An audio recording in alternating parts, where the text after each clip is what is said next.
as we have joined forces. We have met up here with Indy, and we're going to be covering the same series here moving forward.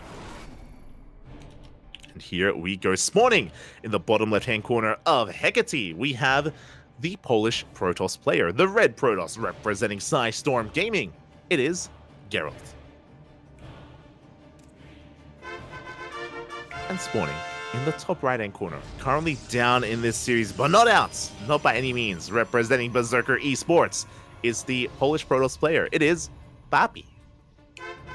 PAPI. Let's go. Again, we are jumping in mid-series. If you want to tune into game number 1, I believe game 1 was casted by Indy, if I'm not mistaken. I believe he did cover that first game, or we may just be jumping in mid-series, regardless. And also something that I should mention, especially because Raynor did raid us earlier, so I guess I should bring it up. But Trifax, he was the last Zerg player in the tournament. He was the Zerg representative. And unfortunately, he did end up falling to Art, which means there are 0 Zerg players left.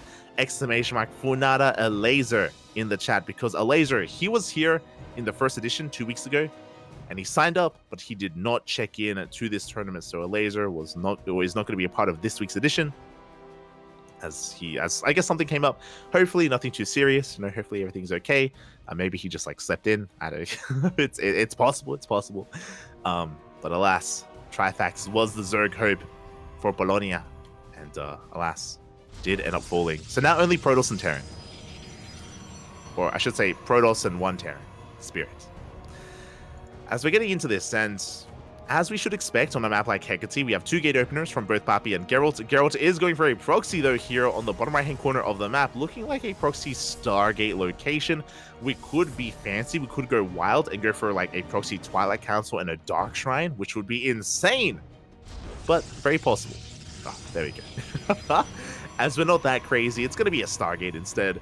Something a lot more sensible here from Gerald. This isn't all in by any means. This is just a way to get economic damage done, to cripple the economy of PAPI, and to expand behind it. As Gerald is going to be moving out. Likewise, PAPI also scouring the map here, and based on his pathing here, it looks like PAPI, he will come across the proxy. He does find the Stargate. So again, I'm sure he was a little bit paranoid upon realizing that a pylon was missing in the main base of Gerald. Now he knows exactly what's going on. We should be seeing a safety shield battery in the main base, and the Stalker should be getting in position as well. As PAPI does confirm that an Oracle is on the way.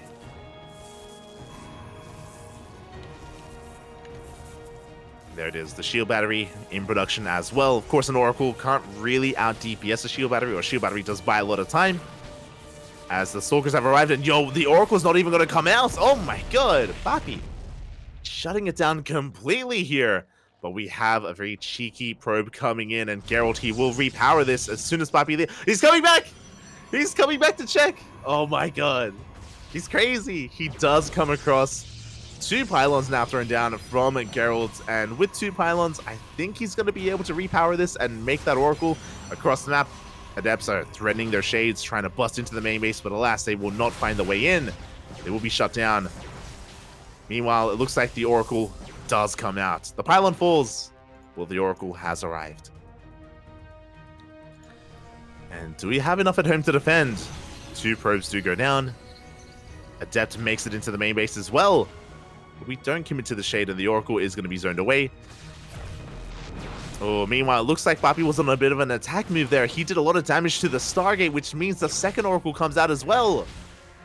And 2 Oracles, they do one-shot workers. Even with a shield battery, your mineral line is not safe against these Oracles, as they just turn around and they fight the Stalkers. Okay. Fair enough. They got 1 Stalker, and they're going to get the other as well. Everything was looking so good initially for PAPI, coming across the Stargate, shutting it down, and even coming across the second pylon again, but was not enough. Gerald able to turn water into wine there, and gets away with both Oracles. They're still alive. They're gathering up energy. Back at home, we have Blink on the way for both players. Faster for Gerald. And Gerald even has the faster expansion as well. He's, just ahead in so many different ways here. He's down in Stalkers, but not too sure if Gerald minds. pushing into the natural shield battery, still not quite done. One Stalker goes down. We trade 1 for 1. Gerald will back off. Taking quite a volley there from those Stalkers of PAPI. And things will settle down from here. But as they're settling, as I mentioned before, Gerald, he is slightly ahead in workers. He, of course, has Blink on the way, additional gateways as well. It doesn't feel like PAPI has any kind of major advantage here. Even though he technically should have had a faster Twilight Council and a faster Blink. He has been having a hard time keeping up. There it is. We're going straight for a third base. Gerald's not too far behind, throwing down his own third as well. What's important is we still have these oracles. We can still look for some economic damage.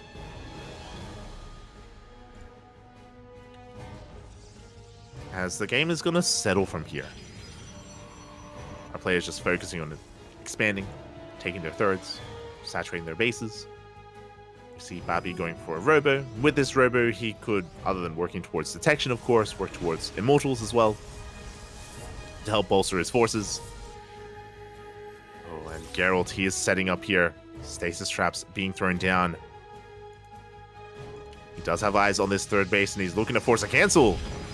It's going to be a kill on that shield battery. And if possible, he wants to lure out PAPI into the stasis trap. If he even needs to. Oh, so far the blinks are good. The blinks are looking good. Ooh, and he takes down the Stalker as well. Good target firing coming out from both players as Gerald also loses one of his Stalkers. And we bait the army in!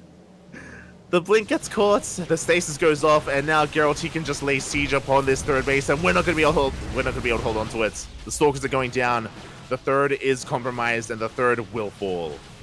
At the same time, the Oracles, they get in! A force loss mine time, 4 workers go down. That's a kill on the third base. And from here, Gerald can get the hell out of here. Backs off.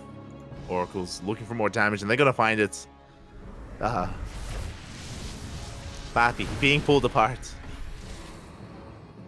6 more workers go down.